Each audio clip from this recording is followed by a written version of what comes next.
जेठ मास महात्म कथा अध्याय 3। जय श्री विष्णु। आप सभी भक्तजनों का हमारे भक्ति चैनल पर स्वागत है।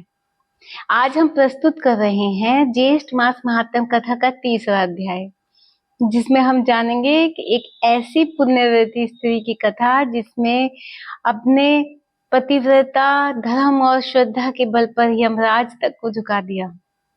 सावित्री और सत्यवान की अमर कथा। यह कथा हमें सिखाती है कि श्रद्धा, संकल्प और धर्म का पालन किसी को भी अमर बना सकता है। अब आरंभ करते हैं कथा। प्राचीन काल में एक तपस्वी राजा अश्वपति की पत्नी मालवती ने देवी सावित्री की घोर तपस्या कर पुत्री प्राप्त की। पुत्री इतनी तेजस्विनी और सुंदर थी कि उसका नाम सावित्री रखा गया। सावित्री ने बाल्यकाल से ही व्रत, संयम और धर्म में रुचि ली। जब वह विवाह योग्य हुई तो स्वयंवर के समय उसने एक वनवासी तपस्वी युवक को चुना। उसका नाम था सत्यवान। सत्यवान एक निष्कासित अंधे राजा धमतसेन का पुत्र था। सावित्री को बताया गया कि सत्यवान अल्पायु है, वह केवल 1 वर्ष ही जीवित रहेगा, किंतु सावित्री ने दृढ़ निश्चय लिया और बोला, मैं धर्म को चुनती हूँ, ना कि भय को। उन्होंने सत्यवान से विवाह कर लिया और वन में ही कुटिया में पति संग रहने लगी। एक दिन ज्येष्ठ मास की अमावस्या को सावित्री ने कठोर व्रत लिया, उपवास, तप और वट वृक्ष की पूजा। उसी दिन सत्यवान लकड़ियां काटने वन में गए और वहां मूर्छित होकर गिर पड़े।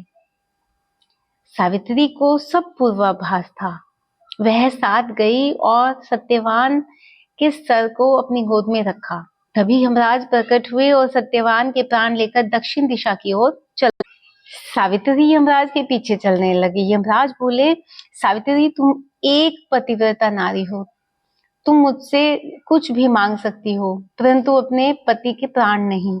सावित्री ने मांग की, मेरे सास ससुर की दृष्टि और राज्य लौट आए। यमराज ने कहा, तथास्तु। वह फिर साथ चली।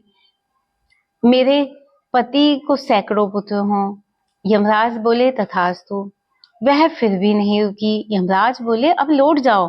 सावित्री बोली, जब मैं 100 पुत्रों की माता बनूंगी तो पति के बिना कैसे। यमराज मुस्कुराए। उन्होंने सत्यवान के प्राण लौटाए और आशीर्वाद दिया, हे सावित्री, तुम सदा पतिव्रता धर्म की आदर्श बनकर पूजी जाओगी। जिस स्त्री ने ज्येष्ठ मास में उपवास, तप और पति सेवा की, उसे तुम्हारे समान पुण्य प्राप्त होगा। यह व्रत जेठ मास की अमावस्या या पूर्णिमा को किया जाता है। व्रती महिलाएं वट वृक्ष, बरगद के पेड़ की पूजा करती हैं। सावित्री और सत्यवान का स्मरण कर पति की दीर्घायु की कामना करती हैं। दिन भर उपवास और रात्रि को कथा श्रवण किया जाता है। वट वृक्ष की जड़ों में सूत धागा लपेटकर परिक्रमा की जाती है। अब सुनते हैं इसका आध्यात्मिक संदेश। पतिव्रता धर्म नारी की शक्ति और धर्म पालन का प्रतीक है। इस कथा से सीख मिलती है कि श्रद्धा, भक्ति और निष्ठा से असंभव भी संभव हो सकता है। सावित्री के समान नारी धर्म का पालन करे तो यमराज भी मार्ग बदल सकता है। प्रिय भक्तों, यह थी जेठ मास महात्म कथा की तीसरी कड़ी, जिसमें आपने जाना सावित्री और सत्यवान की अमर कथा। यदि आपको यह कथा भाव विभोर कर गई हो तो कृपया हमारे चैनल को लाइक करें, शेयर करें और सब्सक्राइब जरूर करें। आगामी अध्यायों में जुड़े हमारे साथ और जानिए जेठ मास के दिव्य रहस्य। जय श्री विष्णु। जय सावित्री माता की।